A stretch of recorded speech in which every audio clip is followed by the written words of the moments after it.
जैसे ही युवा हम कहते हैं या युवाओं का संबंध अध्यात्म के साथ जोड़ते हैं, तो युवा क्या करते हैं, अपना मुंह बनाना शुरू कर देते हैं। ये क्या अध्यात्म, क्या हमारा जीवन है अभी अध्यात्म में जाने के लिए।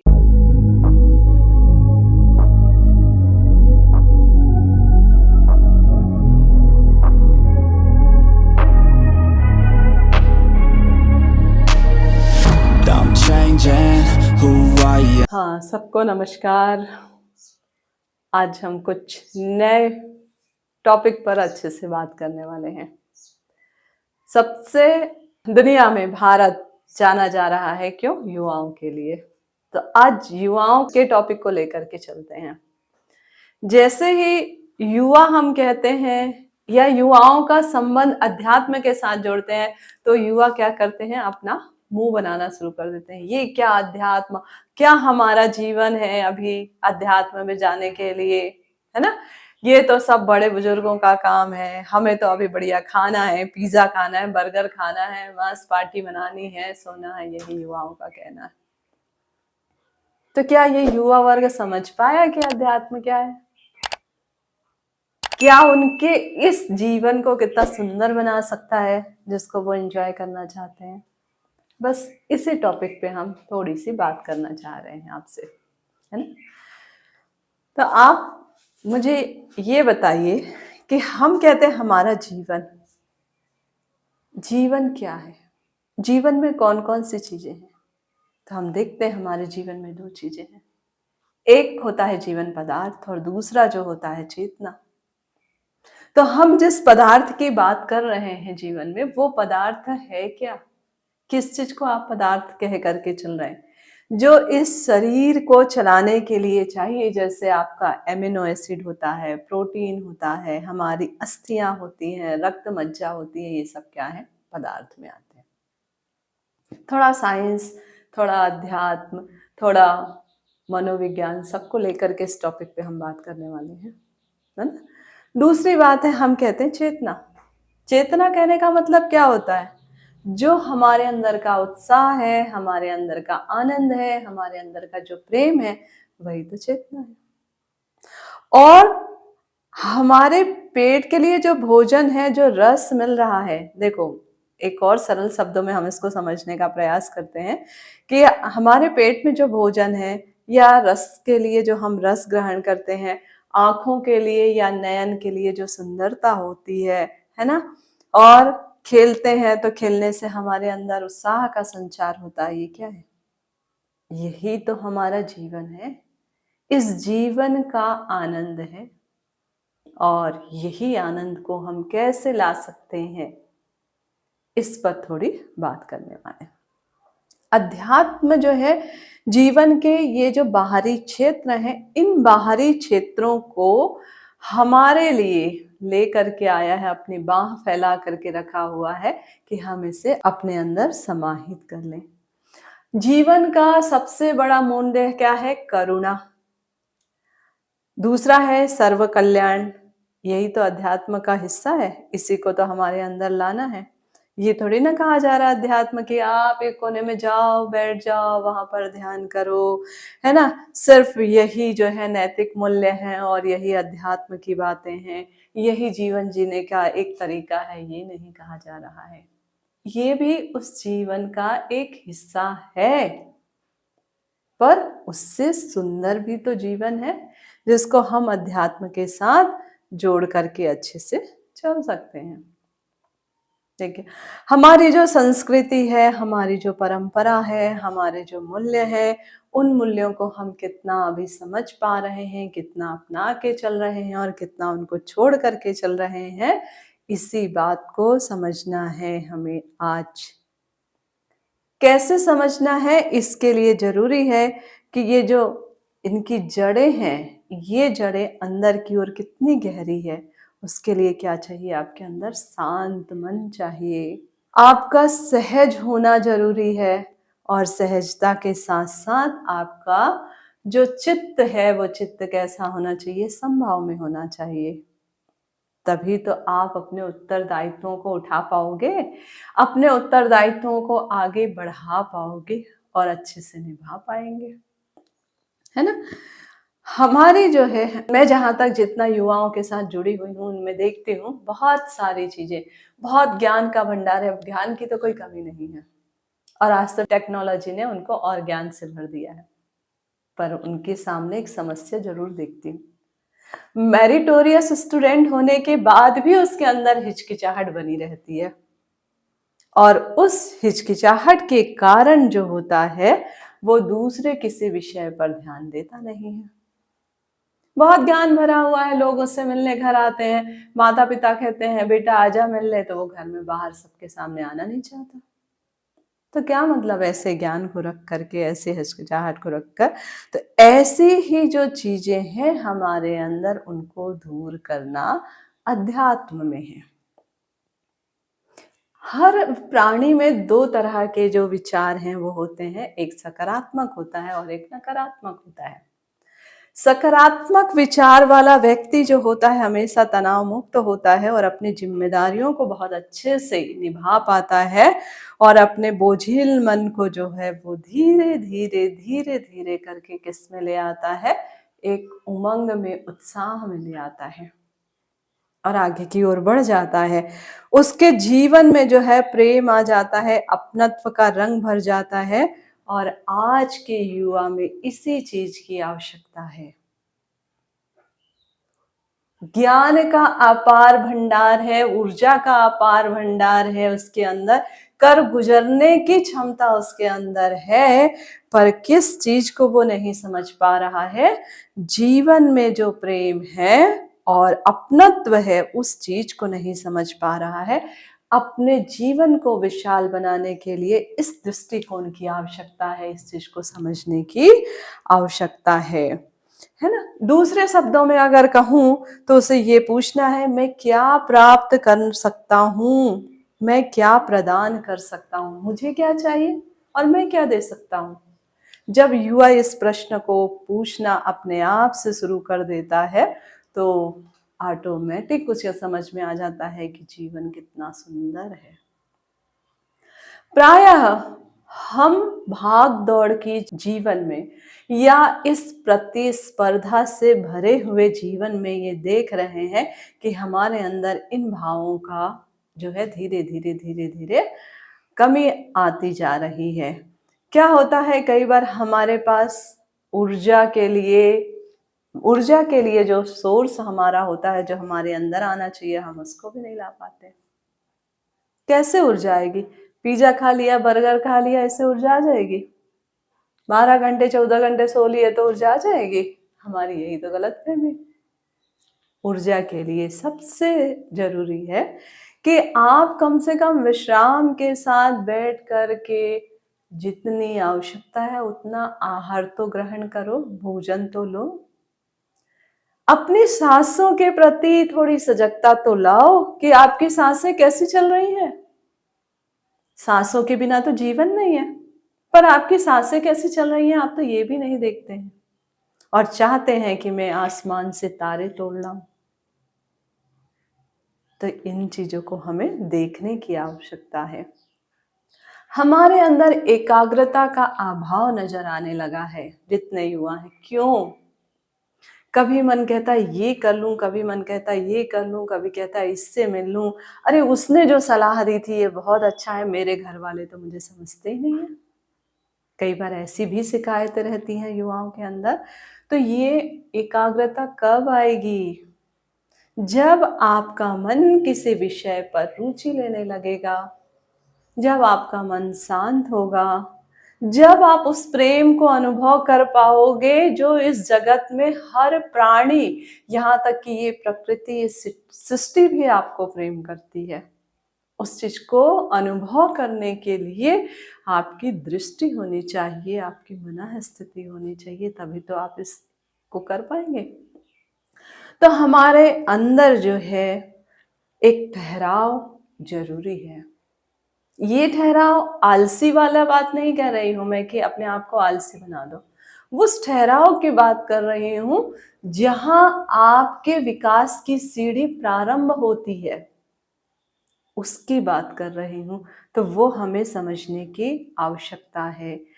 युवाओं के अंदर जो है अतुल्य शक्ति तो है, सामर्थ्य भी है। अपने आप को सिर्फ पहचानने की आवश्यकता है। हम पहचान लें कि मेरे अंदर इतनी शक्तियां हैं और इसके लिए चिंता नहीं करना है। इसका सॉल्यूशन क्या है? आत्मचिंतन करें, सेल्फ एनालिसिस करें, तो शायद बहुत अच्छा कुछ हम कर पाएंगे, है ना। हमने जो है अध्यात्म को कैसे, किस किस तरीके से जो है परिभाषित किया है। बहुत सारे लोग कहते हैं 2-4 फूल माला ले लो, अगरबत्ती ले लो, नारियल ले लो, एक आध फोटो रख लो, यही अध्यात्म है, उसकी पूजा करो। पर क्या यही अध्यात्म है? मुझे नहीं लगता कि यही अध्यात्म है। अध्यात्म की आत्मा जो है वो सिर्फ और सिर्फ एक उत्साह है, सच्चा प्रेम है और हर्ष है। ये जो है अपने स्वरूप से हमें परिचित कराता है, हमें अपने आप की ओर आकर्षित करता है, और जितना हम इन भौतिक सुख सुविधाओं की ओर आकर्षित होते हैं उससे हमें कहीं ना कहीं रोकता है। क्योंकि हमारी जो मानसिकता है वो बन गई है कि हमें सुख कहाँ मिलता है? भौतिक संसाधनों में ही मिलता है।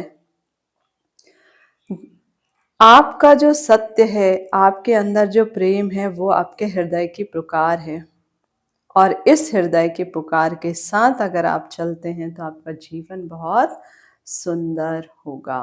कौन सा ऐसा युवा होगा इस जगत में जो ये नहीं चाहता होगा कि सफलता उसे चाहिए, चाहे किसी भी चीज में हो। वो किसी को अगर बहुत पसंद भी करता है तो भी चाहता है कि वो सफल हो जाए वहां पर। फिर तो हम बड़े बड़े अपने कैरियर और बिजनेस की बात करते हैं कि हमें ये चाहिए। तो सफलता के मापदंड क्या है? क्या चाहते हैं? क्या हो सकता है? तो लोग कहते हैं कि सफल होने के लिए सदाबहार मुस्कान आपके चेहरे पे होना चाहिए, आपके जीवन में विश्वास होना चाहिए, और सबसे आत्मीयता की भावना आपके अंदर होनी चाहिए।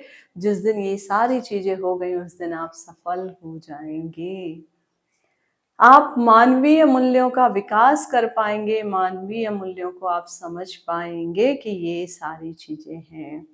आपके अंदर से जो है एक निर्बलता जैसी जो चीज है वो बाहर निकल आ जाएगी, और कोई भी व्यक्ति फिर आपको परेशान नहीं करेगा, नहीं कर पाएगा। यही चीजें एक युवा में है। आप देखिए कि हमारे समाज में जो है एक महिला है, अगर वो आप देखें तो छोटा सा कुटीर उद्योग भी बनाती है, कुटीर उद्योग बना करके घर में काम कर रही है। जैसे आपने देखा बेड़ी बनाते हैं लोग तेंदुपत्ता ला करके, छत्तीसगढ़ में खासकर ये चलन में है ना। तो वो आखिर एक उत्साह के साथ तो कर रही है, अपने परिवार को चला रही है, अपने जीवन को चला रही है और अच्छे से चल रहा। ऐसे कई छोटे छोटे छोटे छोटे बिजनेस करने वाले हैं, तो इनको आप ध्यान से अगर देखेंगे तो आपको दिखेगा उनमें एक उत्साह है, आत्मविश्वास है, इसलिए इस तरह से कर। हाँ, एक और अच्छी बात मैंने देखा, अभी बीच में मैं गई हुई थी महेश्वर, तो वहाँ पर बहुत सारी महिलाएं जो हैं हथकरघा बना रही थी, साड़ियाँ बना रही थी। उन साड़ियों में इतने सुंदर सुंदर तरीके से रंगों को पिरोना, धागों को बनाना, धागों से डिजाइन का बनाया, उसमें क्या दिख रहा था?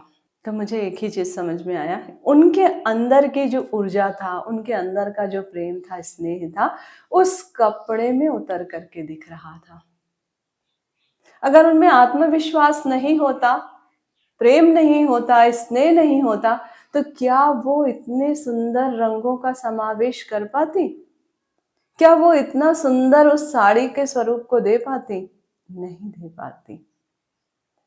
यही तो है अध्यात्म, जो उनके जीवन को बढ़ा रहा है, आगे कर रहा है ना। ऐसे ही हम आगे की ओर बढ़ सकते हैं। आप देखो, भारत को अगर हम देखें और भारत के साथ किसी और देश की अगर तुलना करें, अमेरिका को देख लें, तो भारत की जनसंख्या कहाँ और अमेरिका की कहाँ है। हमारे यहाँ कितनी विविधताएं हैं, कितने प्रकार की भाषाएं बोली जा रही हैं, कितने तरह के लोग हैं। इन विविधताओं के बाद भी भारत जो है आगे की ओर बढ़ रहा है। ऐसा तो नहीं कि रुक गया है ना। पर इन सब के साथ जितनी हमारी जनसंख्या बढ़ रही है उतनी अस्वस्थता भी तो है, उसके साथ साथ तनाव भी उतना है। तो इन अनुपातों को अगर हम देखते हैं तो इसके आधार पर अगर देखा जाए तो यहाँ अपराध की दर अगर न्यूयॉर्क की तुलना में देखा जाए तो भारत से अधिक है न्यूयॉर्क में। क्यों? क्योंकि हमारे यहाँ लोगों ने जो है अध्यात्म को अपनाया है अपने जीवन में। गर्व होता है भारतीयों को अपने अध्यात्म पर कि हम इस तरह के लोग हैं। हमारी भारत भूमि में ऐसे ऋषि मुनि महापुरुष जन्म लिए हैं जिन्होंने हमें मन को एकाग्र करना सिखाया, जिन्होंने हमें शांत रहना सिखाया, जिन्होंने हमें प्रेम और भाईचारे के साथ रहना सिखाया है ना।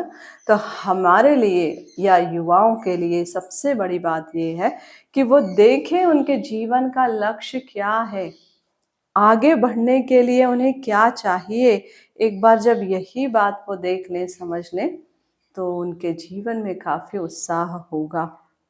दूसरी बात है, जीवन का जो मार्ग है वो कैसा होने लगेगा, बहुत सुगम हो जाएगा और ये भी महसूस होने लगेगा कि उनके राह में फूल हैं, कांटे नहीं हैं। जीवन का ऐसा कोई भी मंजिल नहीं है जिसको वो प्राप्त नहीं कर सकते हैं। उनका दृष्टिकोण जो है बहुत विशाल हो जाएगा, बहुत विशाल दृष्टिकोण के साथ सोचने लगेंगे।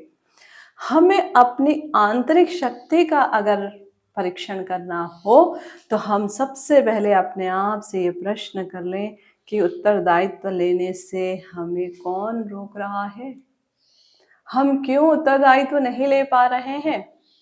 यहीं से हमारे अंदर की सारी समस्याओं का समाधान निकल जाएगा।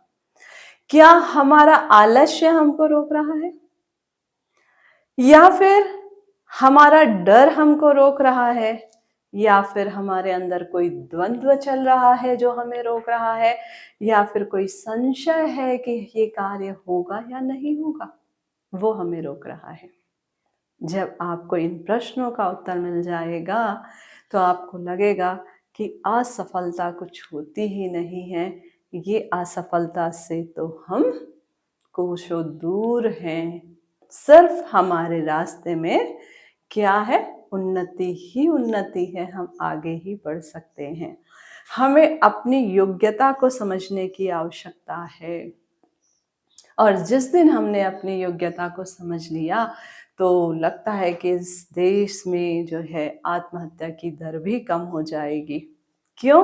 क्योंकि हमारे अंदर की निरस्ता जो है, हमारे अंदर का जो अभावग्रस्त है ना, अभावग्रस्तता हम जो महसूस करते हैं वो समाप्त हो जाएगा। तो जब मनोह स्थिति हमारी अच्छी हो जाएगी तो हम क्या कर सकते हैं, अच्छे से अपने जीवन को चला सकते हैं, आगे बढ़ा सकते हैं। एक और बात कहूंगी, युवाओं में आलोचना को एक्सेप्ट करने की क्षमता बहुत कम देखने को मिली है।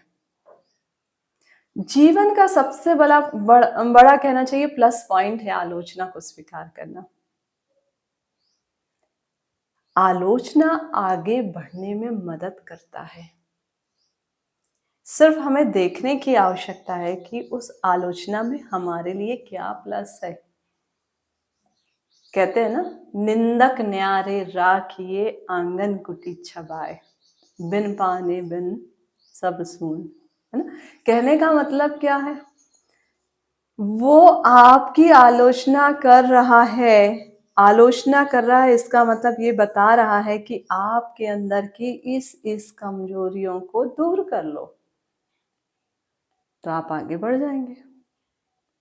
अब आप वहां सफाई देना शुरू कर देते हैं, तो सफाई देंगे तो फिर सुधार कब करेंगे, और वही कमी धीरे धीरे धीरे अंदर गहराई तक जाएगी और फिर आप आगे बढ़ नहीं पाते हैं। इसलिए हाँ, कुछ आलोचनाएं ऐसी होती हैं जो हमसे बिल्कुल परे होती है, फिर भी लोग करते हैं। तो अगर आपका मन शांत है, आप बहुत खुश हैं, तो उसका भी तो उपाय है ना। इधर से सुनिए, इधर से निकालिए। मैं तो एक ही बात कहती हूँ, ईश्वर ने उन्हें भी मुंह दिया है, हमें भी मुंह दिया है। वो अपने मुंह का इस्तेमाल इस तरह के कार्यों में करते हैं। वो उनकी बुद्धि इतनी ही है, उनकी दृष्टि इतनी है कि वो यही देख पाते हैं। तो क्या वो ऐसा है इसलिए मैं भी वैसा बन जाऊं? नहीं ना। एक व्यक्ति ऐसा है जिसको खाना नहीं मिल रहा है 2 टाइम, तो क्या हम खाना छोड़ देते हैं? एक व्यक्ति है जिसको ईश्वर ने दृष्टि नहीं दी, वो देख नहीं सकता, तो क्या हम देखना बंद कर देते हैं? नहीं ना। तो वो उनका काम है, वो ऐसा आलोचना कर रहे हैं, उनके पास टाइम है वही काम करने के लिए, तो हम उनके साथ क्यों उलझे पड़े रहे? एक कान से सुनो, मजा लो। अरे इनके पास इतनी फुर्सत है, कम से कम ये मुझसे इतनी मोहब्बत तो करते हैं कि मुझे देखते हैं मैं क्या कर रही हूँ, क्या नहीं कर रही हूँ। ऐसे लोगों को देखने वाले भी नहीं मिलते हैं, तरसते हैं, कोई तो कहे मुझे। ये सोच करके आप आगे बढ़ जाओ तो वो आलोचना आपको कहीं ना कहीं आगे जो है बढ़ाते चला जाएगा और आनंद भी आएगा। ऐसे पता नहीं कितने प्रेम करने वाले आपके लगे हुए हैं, आपको पता ही नहीं था। आप बेकार में घर में चिड़चिड़ करते हो कि घर वाले मुझे प्यार नहीं करते। देखो, घर वाले नहीं तो बाहर वाले किसी ना किसी तरह से आपसे कितना प्रेम करते हैं। इस बात को महसूस करने की आवश्यकता है। हम कोई भी नया काम करने जब जाते हैं, करते हैं, तो उस समय ये भी देख लेना है हमारी शक्ति कितनी है, हमारा सामर्थ्य कितना है, क्या हम उस काम को करने के लिए सक्षम हैं, या सिर्फ इस तरह से है कि जैसे एक दौड़ने वाला व्यक्ति होता है, वो दूसरे धावक को देख करके दौड़ता है, फिर रुक जाता है, अरे मैं इसके सामने दौड़ ही नहीं सकता। पर हमारी शक्ति का आकलन हमने किया है, कुछ देर अगर हम पीछे भी रहे तो आगे हो सकते हैं दौड़ते दौड़ते। इस बात को हमें समझना है। कुल मिलाकर के यही है कि हम इतने कटिबद्ध होकर के अपने काम को करें कि जहां पर अरुचि भी दिखे, उस अरुचि में भी रुचि पैदा करने की क्षमता रखें और अपने आप को सुंदर जीवन प्रदान कर सकते हैं, है ना। तो यही है कि अध्यात्म की ओर जब हम आगे बढ़ना चाहते हैं तो जीवन का जो सत्यता है, जीवन में जो सत्य है, उसको स्वीकार करने की आवश्यकता है। भ्रम से बाहर आने की आवश्यकता है, अपने हिचकिचाहट को दूर करने की आवश्यकता है, अपने संवाद संचार कौशल को परिष्कृत करने की आवश्यकता है, अपनत्व की भावना को बढ़ाने की आवश्यकता है, अपने परिवारजनों के साथ अपना जो परिचय है, पुराने मित्र जो हैं, इन सब के साथ जो है अपने मोह को त्याग कर नए मित्रों के साथ आगे बढ़ने की, है ना, अपने परिवार के क्षेत्र के विस्तार करने की आवश्यकता है। अपना जो मधुर मुस्कान है, उस मधुर मुस्कान को अन्य लोगों तक पहुंचाने की आवश्यकता है। कहते हैं ना, जब ज्योति से ज्योति जलाते जाते हैं तो नए मित्रों का हमारे जीवन में आगमन होता है और वो हमारे लिए एक सुंदर जीवन या आगे बढ़ने का एक रास्ता देते हैं, है ना। तो सफल होने के लिए आपको कौन कौन सी चीज को छोड़ना है, क्या क्या छोड़ने की आवश्यकता है? सबसे पहली बात है कि अपने बीपी को बढ़ने ना दें, जो हम छोटी छोटी बातों में बढ़ाते हैं। दूसरी बात है कि अपनी औपचारिकताओं को खत्म करें। तीसरी बात है कि अपने अहंकार को त्याग दें। चौथी बात है हमारा जो डर है, भय है, उसको खत्म कर दें। और पांचवी बात जो है, प्रसन्न रहें, खुश रहें और निर्भय होकर काम करें।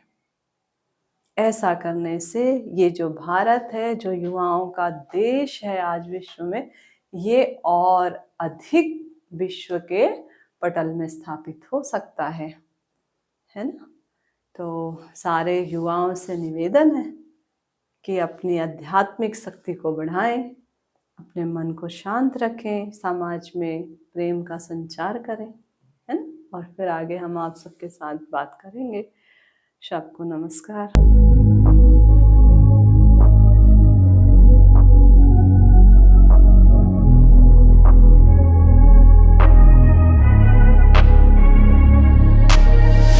I'm changing who I am.